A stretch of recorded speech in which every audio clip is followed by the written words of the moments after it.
Hi everyone, this is Tuplex. Welcome back. After the last video where I described the train systems of various types, I came back to the tutorial base and I modified it so that rather than having a single shared line between all the trains, I have two directional rails for each of the stations, and then they all connect to a two-rail setup. So I'll show you what I did here. So this, I think the one on the right was the original rail. So I just added another lane. I converted this one to go one way only by just removing signals from one side. So this is kind of my standard rail setup. I'll have large power poles in the center, and then signals placed wherever those power poles are. And then I created junctions and exits, entrances and exits for each of the stations. So down here, for example, starting with copper, you can see I go from this two-way section to one-way going north. Okay, so once we leave here, it can only enter on this track because the signal is placed on the right side over here. And then it can only enter into that station from the other direction. Right? Now these are a little more complicated because they have trains possibly coming from both directions. So in this case, if we analyze this from each direction, exiting the station, it's going to want to come up this rail. Okay, so I have a signal here at this junction, and then I have a chain signal here so that if the junction is red, then the train will stop here and it won't go here and block it. And then the train coming up from the south of it has two chain signals associated with this one. Okay, so for example, if this train starts to go up, this will turn red, and then this chain will turn red, and this chain will turn red. So if the train is down here, it'll stop here so that this one is not blocked. And this also protects the train from blocking from the train entering this way. And then if the train happens to have gotten past this signal before this one goes red, then it'll stop right here. Okay. And then coming in to this station, right, it comes down here. I only have two chain signals. Actually, I don't think I even need this one, do I? No, I don't need that one.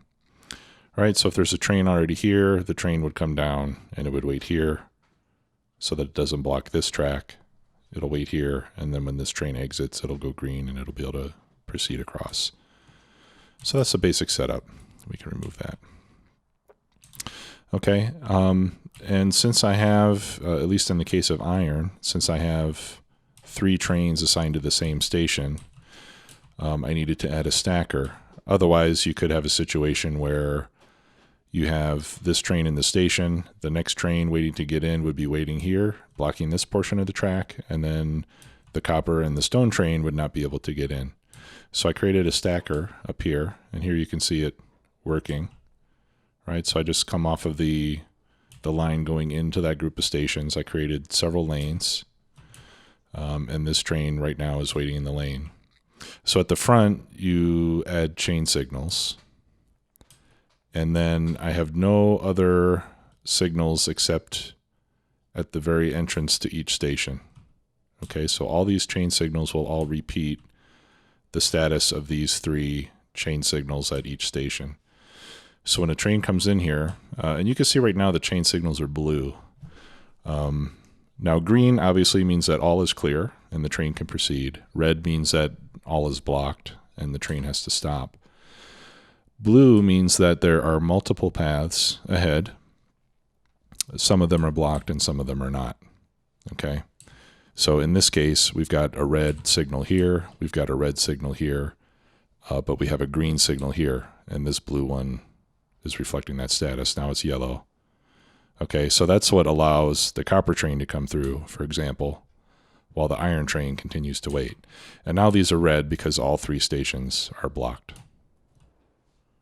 Okay. So the train, so when it's blue, the train will either stop or go depending on what path it wants to take, right? If it has a clear path, it'll go through a blue signal. If it doesn't, then it'll wait.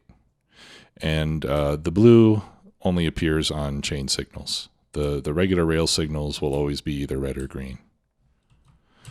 Okay, now this one is still waiting because I forced this one to stop. So if I put this one back in automatic mode, it'll leave. And as soon as it clears out of the way, these signals go, well, green. It's yellow now because there's a train coming. All right, and then the next iron train can go in there and do its thing.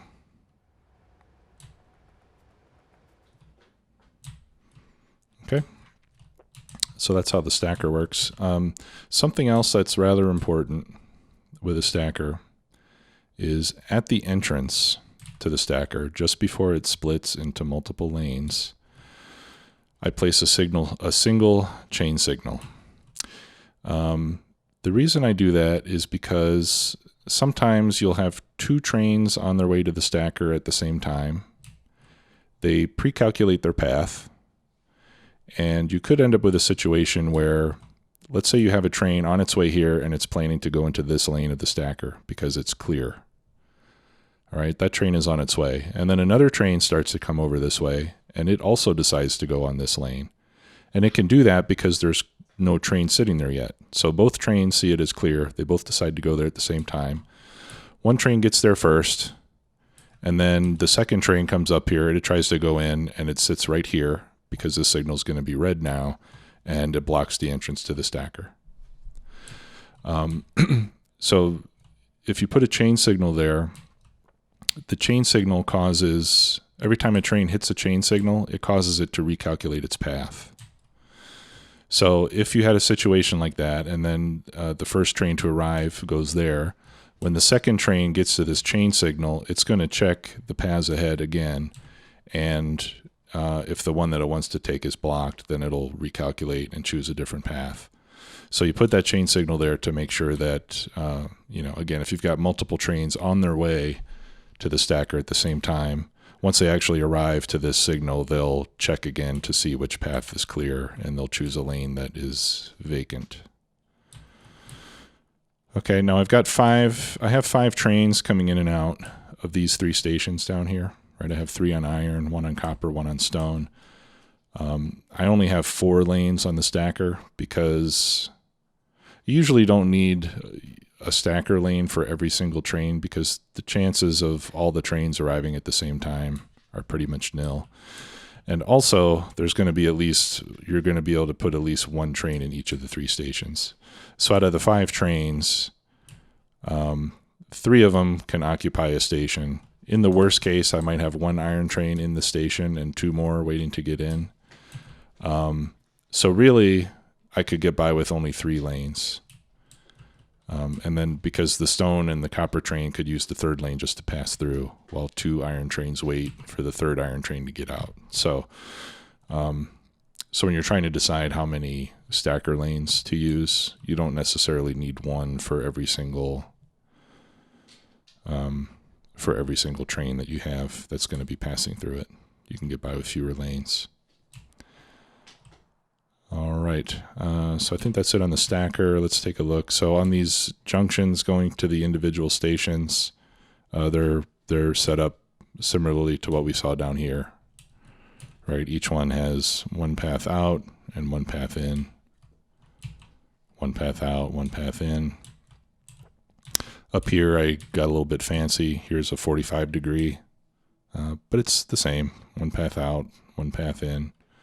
So like in this case, I've got, I don't have any chain signal going in because there's only 1 train that goes down here. So if it's green, it can go ahead and proceed through. Coming back, I don't want it to cross these rails if there's any other train coming or going. So I have a chain signal here. So the train will stop here if this one is blocked or if this one is blocked. And then another one right here. So, in case it starts to get across and then there's a train coming down this way, it'll stop there. And then I also have a chain signal here so that if this train is already on its way, any other train will stop and wait here for it to get through. Okay, and then finally up here at the top, I have, this is how you convert a two-lane into a single lane. You just merge the two tracks, put a signal now on both sides, and that way having signals on both sides allows the train to go in both directions. Okay, so that was kind of a quick and easy way to convert this to a two-lane system, and that'll help with the traffic. Because with these signals spaced out like this, now you can have multiple trains traveling in the same direction at the same time without them just having to wait until that entire shared line is clear. Okay, so if you have any questions on that, please let me know. Hopefully I explained that adequately between the last episode and this one. That should give you a pretty good idea for how to set up trains, but you can spend hours and hours designing train networks, and I don't really ever get tired of it. And you can make it as complicated or as simple as you like. All right, so what I wanted to do today was talk about modules, productivity modules in particular.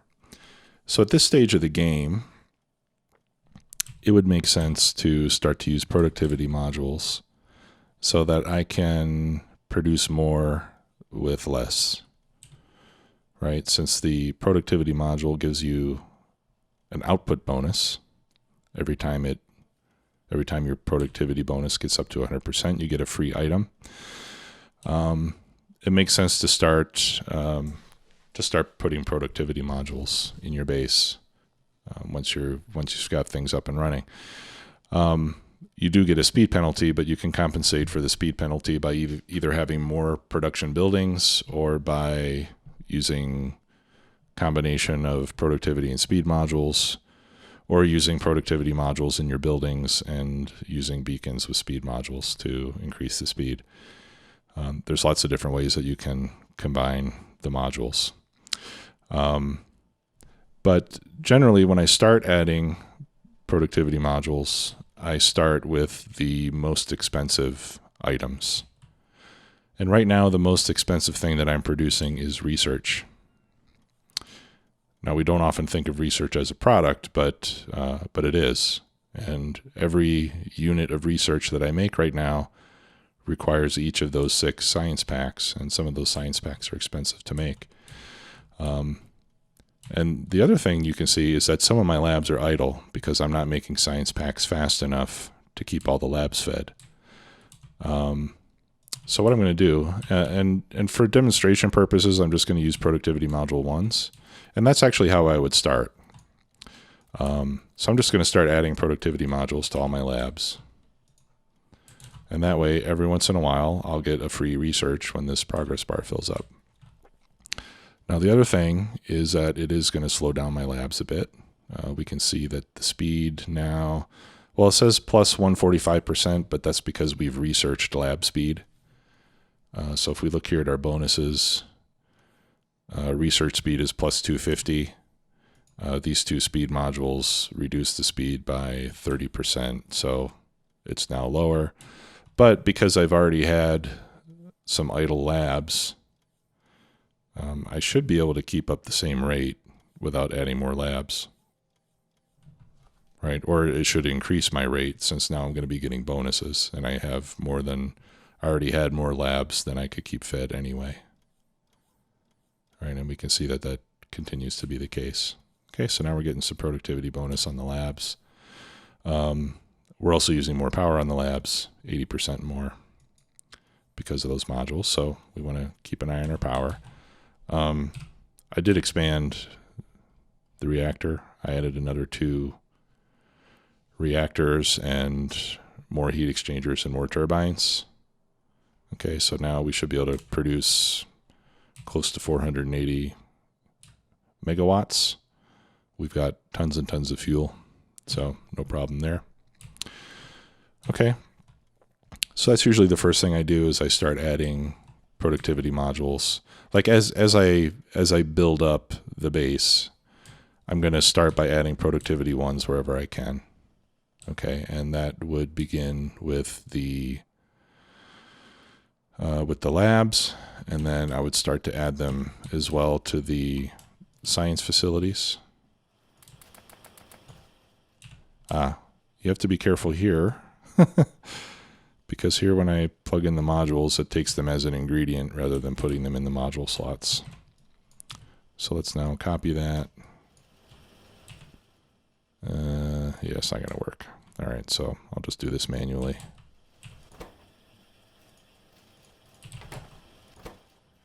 You could pick it up and then blueprint it with the modules and then paste it back down as well. Now, this is where it starts to get somewhat magical. Right? I've already put productivity modules in the labs. So now I'm going to be doing more research with the same amount of science packs. Now I'm putting productivity modules in the science packs. So not only am I getting a productivity bonus on the research, but I'm also getting a productivity bonus on the science packs. Right? And then on some of the ingredients for these science packs, I can also add productivity modules. Like for example, on these iron sticks, the rails can't take productivity modules. Let's get rid of this. Okay, and then we can add productivity to blue circuits. Those are quite expensive as well. So again, I start with the most expensive stuff, start adding modules wherever I can. Now in this case, we do have to be conscious of the speed penalties, right? So in this case, if I add productivity modules to these iron sticks, they might not be fast enough to keep up. All right, because now my crafting speed is 0.525. Normally, I would be able to make 4 per second. So let's do a quick calculation. So 4 per second times 0.525. I think it was 0.525, yep. Okay, so now I'm only able to make 2.1 per second, 4.2 per second with both. In this case, I need 6 per second times 0.75 crafting speed. I need 4.5. Okay, so to keep these 3 running nonstop, I need 4.5 iron sticks per second. In this case, with the productivity modules, I'm only going to be able to get 4.2 per second because of the speed penalty. So, so that's something that we have to be careful of. Now, the other thing that we can do here, we're still using assembly machine 2s with a 0.75 crafting speed. Okay, so something else that we could do, let me see if I have speed modules. I do not. Okay, so if I had some speed module Mark 1s, I could make assembly machine 3s. So that's the second part of my moduling strategy, is I'll start dropping productivity module 1s, and then I would replace these buildings with assembly machine 3s, which are faster, and it compensates for the speed penalty. So then I can keep the same amount of output, but with a productivity bonus. So you might think, well, what's the point of having the productivity bonus if your output per minute or output per second is going to stay the same?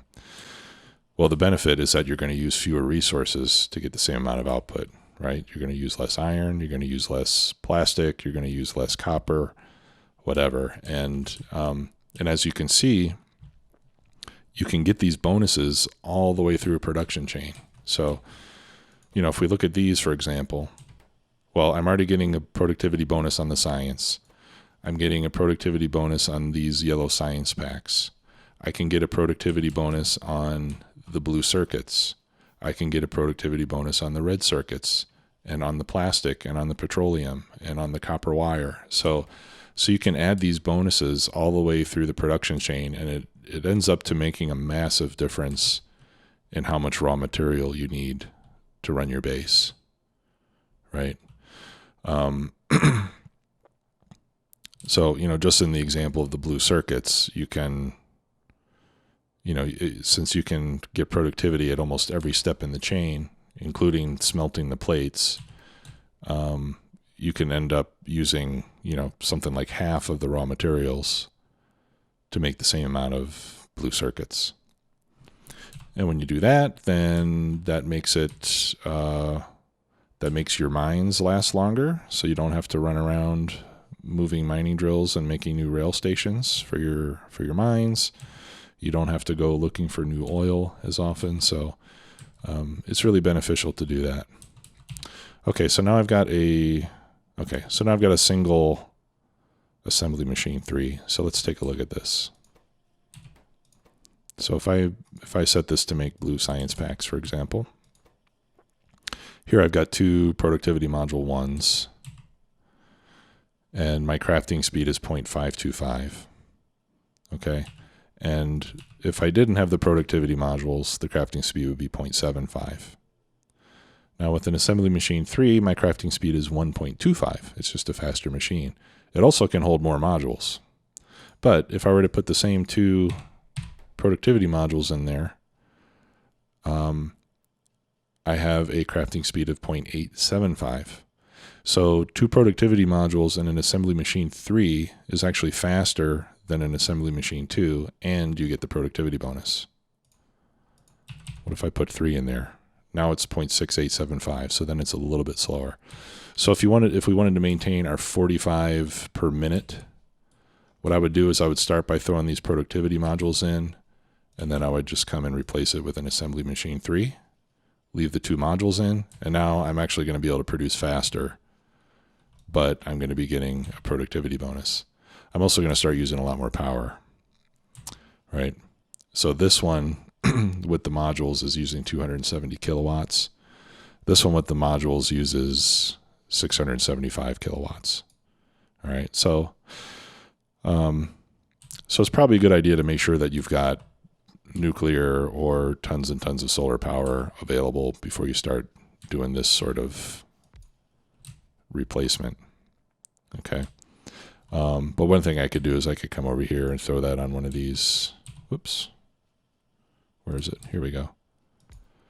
Throw that on one of these iron stick machines, and that way I'll be able to keep up. Right? That one I could leave alone. Okay. So with that in place, it would be a good idea, or with that strategy, it would be a good idea for us to start making assembly machine 3s automatically. It would be a good idea to put that right here, but I also need the speed modules, right? And I don't have room to make speed modules. And you need, let's see, you need 4 speed module 1s for every one of these things. So here's what I'm going to do.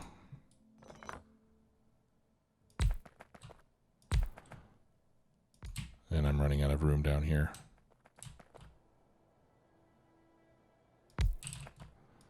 Okay, so we'll have this be assembly machine 3. And I'm going to have these all be speed module 1s. Yeah, and then I just need the blue assemblers and the assembly machine 3s. So what I'll do is I'll just run this down here.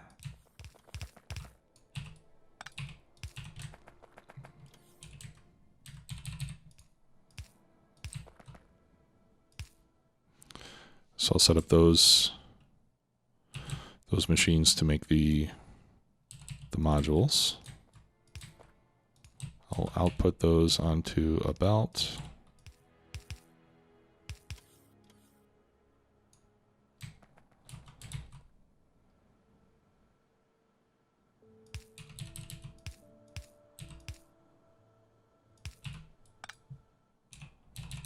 Like that. Oh. Duh.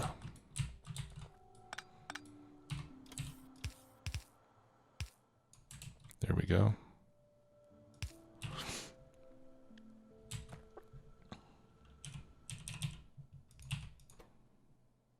There. Crafting speed is 0.5, but I'm not going to be able to make these modules fast enough, so I'll be fine with yellow inserters here.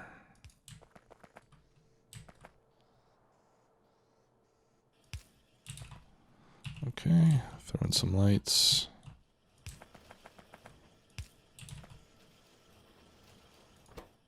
There we go.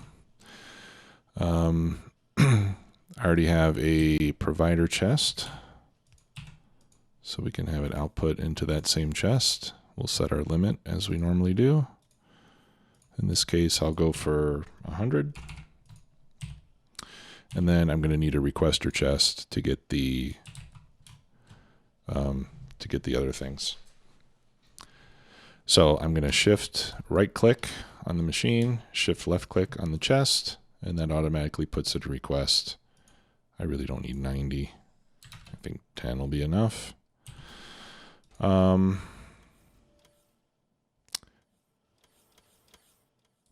I'll remove that. I don't need speed module 1s either. There. Okay, and now we can start to craft those.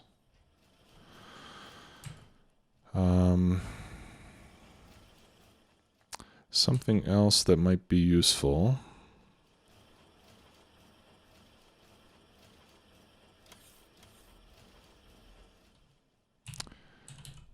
It would be useful to store some speed modules as well. I'm not going to do it there. Never mind. Although we could load speed modules into these.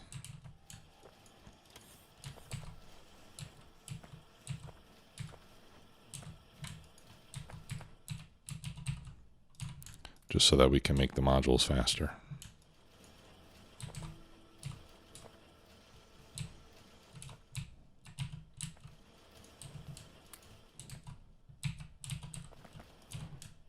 Okay, so I'll just pick up a few of those.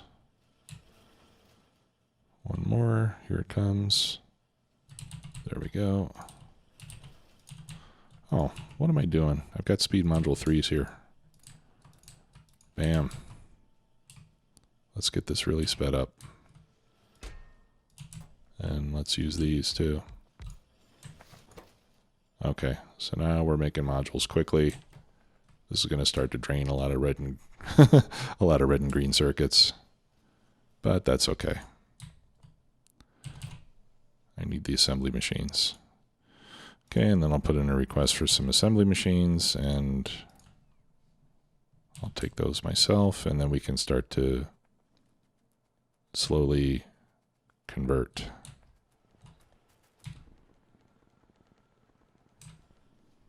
Okay, and again, I would start with the most expensive.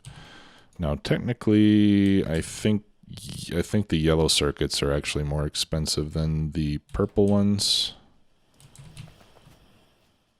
I mean, they've both got modules, so I guess it doesn't really matter how we start upgrading our buildings, right? But it'll be gradual. So this is a gradual process. So anyway, I would start with the most expensive, work my way down the chain, down through the production chain, replace the blue buildings with yellow, and by doing all that, your base will then be making more with less raw material, less resources. And then once I've done that through the entire factory, I would start using some of my extra resource to make level 3 modules. And then I would go back and I would start replacing the level 2s with level 3s. And in a situation like this, even, you could, let's see, do I have any beacons? No. Depending on how you set things up. If you were really planning well for this, you could, even from the beginning of the game, design your layouts so that you have room to add modules later. I usually don't do that with the starter base, because once I reach this point, I'd rather use my modules and beacons and stuff to expand. But another thing I could do, like over here, for example, I could throw in a module, or I could throw in a beacon there. I could put in a couple of speed modules, and then now my crafting speed is back up to 1.125, and that would give me the ability to add more modules, right? So look here, 4 productivity modules with 1 beacon, all level 1s, and an assembly machine 3, and I still have a crafting speed of 0.75, right? So that's a pretty good deal. Oh yeah, this is eating my modules. I forgot about that. You have to put these in manually. It eats the modules when I just control click the building, because modules are an ingredient to the recipe. If it's not an ingredient, then it'll automatically go in the module slots. All right, so you can start doing something like this as well. And then, you know, you don't need a lot of beacons. You just need to make sure that each building gets covered. And now you're going to be using a lot fewer blue circuits, fewer robot frames, and so on and so forth. Okay, so that's my basic upgrade strategy. The other thing to be aware of is that when you start adding modules, it will change your ratios because your outputs are now different. So as an example, if I come over here to these red circuits, I put productivity modules. All right, let's just do 2. 1, 2. And I'm out of copper. Great. Okay, so I've got 0.875 crafting speed. But now I'm getting an 8% productivity bonus. So normally I can, and I have a slight speed increase. So normally I can support 6 buildings with one of these, 6 red circuit machines with one of these. And then especially if I go to level 3 modules here, right here I've got a 20% bonus on productivity. So that means I can actually support more machines. I can support more red machines with my copper wire maker, because I'm getting more output because of the productivity. And even if I put modules in these machines, they are, you know, these are going to be increasing speed at the same rate as this one, but because this one is getting a productivity bonus on this input, I think with full modules, then I can run maybe 7 or 8 of these red circuit machines with one copper wire machine. When we get to the green circuits, when you start to add productivity modules, you get close to a 1-to-1 ratio between the copper machines and the green circuits. Okay, so that's why you'll see, like usually in late game bases, when you're making, you know, if you're making green circuits that are fully loaded with productivity modules, like this, you'll usually set it up in a 1-to-1 ratio. Because this one now makes, okay, these both have a crafting speed of half a second. Okay, but now this one has a 40% bonus. So I'm now getting, instead of 2 copper cables per 1 plate, I'm getting 40% more. So I'm getting 2.8 copper cables per cycle, or per copper plate. And this one needs 3 copper cables per cycle, right? So it's almost to a point where having another one of these machines is way overkill. This is almost, it's like, you know, it's almost enough to keep this running nonstop, but it's close enough that most people will just leave it at a 1-to-1 ratio. Right? Let's watch this work, for example, and then you can see we can see the output. And you can see how this single machine now can practically keep this running nonstop because of the productivity bonus. Every once in a while, it'll run out of the copper wire for just, right, see that, for just a fraction of a second. But because you're getting that bonus so fast, it's almost like having another half of a machine. You know, you have 0.4 machine more instead of a half. Okay, so that's the other thing to watch out for as you start adding productivity modules to your base. It will change your ratios. Okay, let's stop that. Okay, but green circuits are fairly cheap to make, so I would do green circuits towards the end. But over here, you know what we could do. We could lose some of these inserters, first of all, because now I have... That's weird. Oh, no, that's okay. We could start to replace these like this. Right, and then if we do the same thing up here...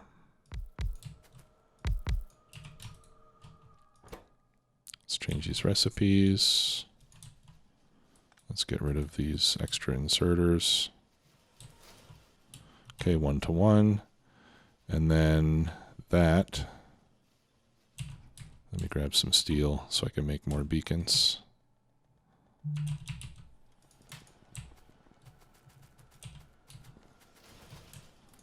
Okay, and I'm running out of productivity 3s.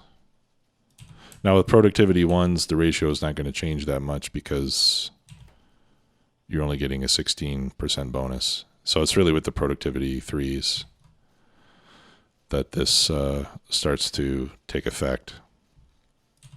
But once you do that, now I have space to put a beacon in between. I can throw in some speed modules and bam.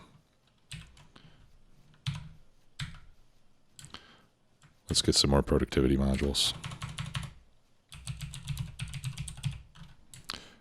And this is how you can cheat materials into the game. Yay. I'm only doing that here because it's a tutorial and I'm just trying to illustrate some of these concepts. Normally I would not cheat items in. I don't do that in any of my regular playthroughs. I'm afraid you'll just have to trust me. I can't prove it, obviously. Well, I could probably prove it if I gave you a copy of my save game. You could look through you could look at the console log and you can see whether I've done that or not, but it's not very satisfying to cheat stuff in. But like I said, for illustration purposes, that's why I'm doing it now. Yeah, so we're, and you can see we're running out of copper on a pretty regular basis. The copper mine is, I don't know, it's starting to become depleted. You can see I've got a lot of inactive miners over there. So at this point in the game, we would want to find another copper mine. Unfortunately, there are none within our walls currently, but there's a pretty big one right here. So you could, you know, we could expand the wall a bit over here and grab that one. There's another one right there. You know, or you might even just want to move the entire wall out a bit. But as you can imagine, that would be a lot of work to do, which is why it's good to use productivity bonuses so that you don't have to do that as often. Okay, so we've covered rail upgrades. We've covered productivity modules. So what I've got left to discuss before we conclude the tutorial are the supply train and some useful mods. So we'll get into that in the next episode. I think I'll set up the supply train on camera, as it were, so that you can see the process of setting it up. And then we'll talk about a few of the mods that I like to use towards the end, so you can decide if you want to use those as well. and then we'll call it a series. And then after that, we'll get started with something else. So thanks a lot for watching once again. We'll see y'all soon. Bye-bye.